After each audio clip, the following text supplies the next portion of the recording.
What do you think is the future? What happens in the next couple of weeks? You know, we're facing a global energy crisis, and the longer it goes on, the worse it gets for everybody, and including Iran. I mean, it's getting worse and worse and worse.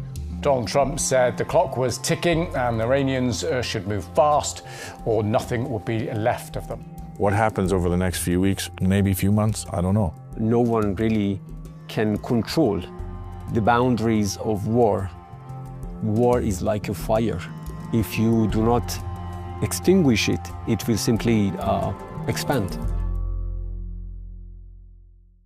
We're here with Esmail Baghaei, spokesperson for the foreign minister. Due to security reasons, he's not here, but we're very happy that you take the time with us today. We have a lot of questions.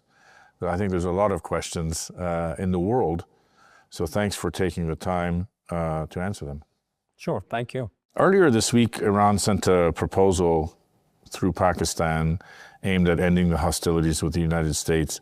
Can you talk through some of the broad strokes of that proposal, and does it have meaningful concessions? Meaningful concession on the part of Iran or on the part of the US? Sure. So when we talk about concession, I think we have to be a little bit careful. We do not want any concession from the United States. We simply want our rights. We want our rights to be restored. How? For instance, we have been under what they call it crippling sanctions for the past 5 decades. So these sanctions have been imposed on Iran for different excuses, for mainly for what they call it nuclear threat from Iran. There is no nuclear threat from Iran to any actor in the region or globally. So what we demand is the end to the US hostilities, in the sense that their sanctions must be lifted, our blocked assets must be freed and available to be used by Iran. At the same time, when it comes to the Strait of Hormuz and the so-called maritime blockade, which is absolutely unlawful under international law, they need to take measures to end that blockade. The whole process of negotiations between Iran and the US has been centered on Iran's demanding its legitimate rights versus the United States demanding Iran to withdraw or forego its rights. Let me give you an example. Iran has been a member of NPT as of 1970. Middle East... NPT and non-proliferation. Non-proliferation treaty. And then as of 1974, Iran was the advocate for Middle East free from nuclear weapon. And everyone knows that the only obstacle to materializing this ideal is Israel. The supreme leader, the late martyred Ayatollah Khamenei, issued a fatwa outlawing development of nuclear weapon. So what kind of assurance Iran needs to give to the international community that our nuclear program remains absolutely peaceful? So what we demand is our right under Article 4 of NPT to use nuclear energy for peaceful purposes. And our nuclear program has been always peaceful in accordance with IAEA reports. So this is one of Iran's demands. On the contrary, the United States has been always demanding Iran's foregoing of its inherent right under NPT. So in 2015, we were able to laser focus on nuclear issue. They said, we have certain concern about the nature of your nuclear program. We said, okay, if you're concerned about our nuclear program, let's talk together. Let's craft a deal that would guarantee that Iran's nuclear program would remain peaceful. And the watchdog, the IAEA, would have every access to our safeguarded facilities to assure you of Iran's impeccable performance. And that was what we agreed, and we did until 2018, May 2018, when the United States, Trump administration, decided to withdraw from the deal unilaterally for no reason. And for one long year, we just waited. We waited for the Europeans, for other members of the JCPOA, Iran's nuclear deal, to compensate for US withdrawal. They couldn't. They were either unable or unwilling to do that. So after one long year, we decided to scale back our commitments step by step. So before that, we were just enriching 3.67% uranium, which is the minimum for peaceful purposes. But after they decided to unilaterally withdraw from the JCPOA, and by the way, please bear in mind that that was not an innocent unilateral withdrawal. When they decided to withdraw from the JCPOA, they reimposed all their sanctions. You will remember that they called it maximum pressure campaign against Iran. Why? Iran didn't do anything wrong. So those sanctions were absolutely unlawful, unilateral under international law. But as I said, Iran waited for one long year, and then we decided to rebalance our commitments, because no country can stay in an international treaty, being bilateral or multilateral, without being able to benefit from its prerogatives. So basically, the story of Iran-US engagement on nuclear issue dates back to 2011, 2012, when we decided, with the mediation of Europeans, to start the process that led to the JCPOA, but unfortunately, it was the United States that withdrew from the JCPOA. And all of this catastrophe we are watching today is the result of that unilateral decision by the United States. So this might seem like a very simplistic question, but I was invited here by the IAEA to come see things and see the reactors. We saw the first reactor here in Iran, which ironically was given by America, Atoms for Peace. And I've had this discussion before. The question is, why, if it's only for peace and there's a fatwa and we can't do it anyway, why wouldn't we say we're sitting on the biggest gas boom in the world? There's lots of oil reserves. We're not going to use atomic energy. We'll use fossil fuels, and we'll get into wind, solar, something else. Because it seems very, very simplistic. But if it solves all these problems... Okay. Iran is a big country. And as you know, we have a very sophisticated industrial base. Before the revolution, in early 1970, the American institutions, the research institutions on energy, they proposed to then Shah of Iran that Iran will need to build at least 8 nuclear reactors in order to secure necessary energy for its progress, for its industrial needs. And as you rightly referred to, our nuclear program, our nuclear installations, including Tehran's nuclear reactor, was the result of Iran-US engagement. It was built by the United States itself. Mm-hmm. And then we had cooperation with many European companies. Bushehr nuclear reactor was supposed to be built by Germans. They left Iran right after the revolution, and we had to talk to Russians. So it means that we need that source of energy for our basic necessities, for our development, for our welfare. And you know that atomic energy doesn't have only power or electricity uses. It has many other uses, including in medicine, in health.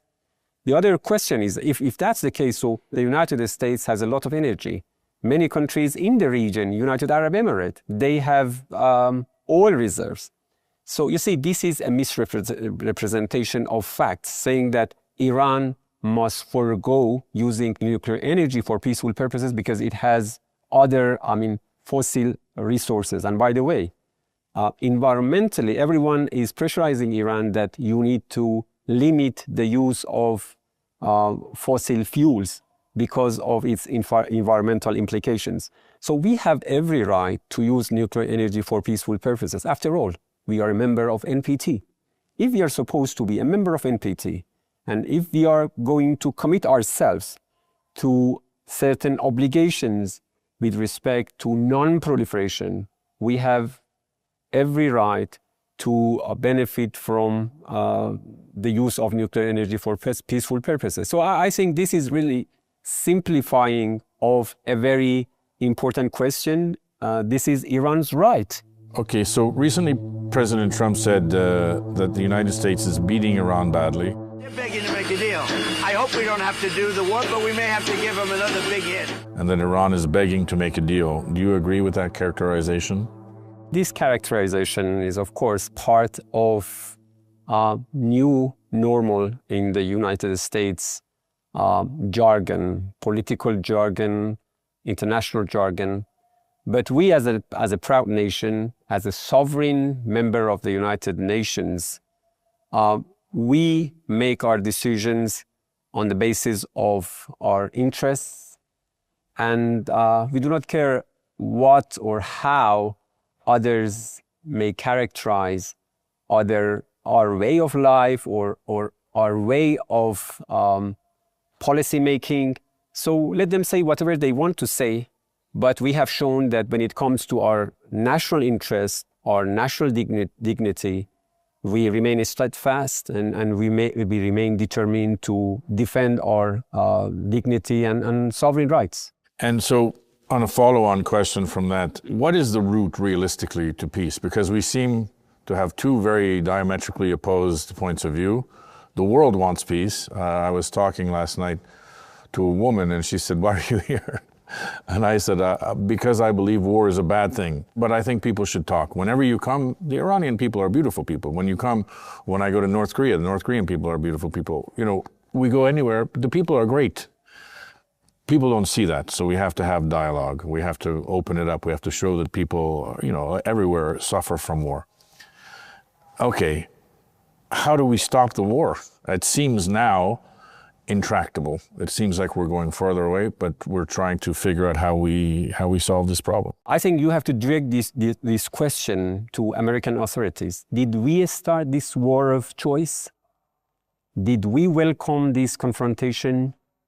Didn't we go for peaceful resolution of this issue, although we truly believe that this is a non-issue concocted or fabricated by Israelis for a long time? Weren't we complying with our commitments under the JCPOA? It was the United States first that withdrew from the deal, and then for the past 1.5 years, we tried everything to come to a compromise. It was not Iran that deployed its forces across the United States. It was the United States that came to our region, abused the territories of our neighboring countries to launch a war of aggression against Iran with Israel. So basically, it is not Iran that initiated this war of aggression. And I think that's crystal clear. A lot now, every day, the focus of maybe the world is the Straits of Hormuz. Maybe you could just explain Iran's policy and strategic objectives. Leverage, defense, self-defense. What's the policy there? Strait of Hormuz was open before 28 February. Iran has been a guardian of this water lane because we are very much dependent on this water lane for our import and export. So Strait of Hormuz is very dear to Iranians. And for a long time, we have been the guardian of this strait alongside with Oman as another coastal state. What we did was in accordance with our rights under international law, because in a war situation, you have every right, you are entitled legally and logically not to let your enemies, the aggressors, to pass through this strait to harm your national security and to attack you. So that's what we did. And again, you should remember that it was not only the United States and Israel that attacked Iran. The United States and Israel used, or to put it correctly, abused the territories of our neighboring countries in the Persian Gulf to launch attacks against Iran. So we had to take these measures in order to protect our people from missiles, from attacks. But we are committed to preserving the safety and security of this passageway. Because, as I said, we are committed to international law, and we want to see the Strait of Hormuz an open water lane for the passage of vessels. What we intend to do in cooperation with Oman and in coordination with relevant international organizations is to devise necessary mechanisms and measures to make sure that the safe passage through the Strait of Hormuz would be ensured. And at the same time, this passage, this water lane would not be abused again by any belligerent parties, by any aggressors to attack Iran. Are you worried that if other countries in the region get pulled in via military bases or political pressure, international pressure, do you worry that there could be escalation in the region if other countries, are joined in and then you're defending yourself against them? No, I think everyone should be concerned, really, because we saw the consequences of American miscalculation, because they didn't believe that Iran would react so ferociously. And it was not really our intention to expand the war. We did everything. We restrained ourselves.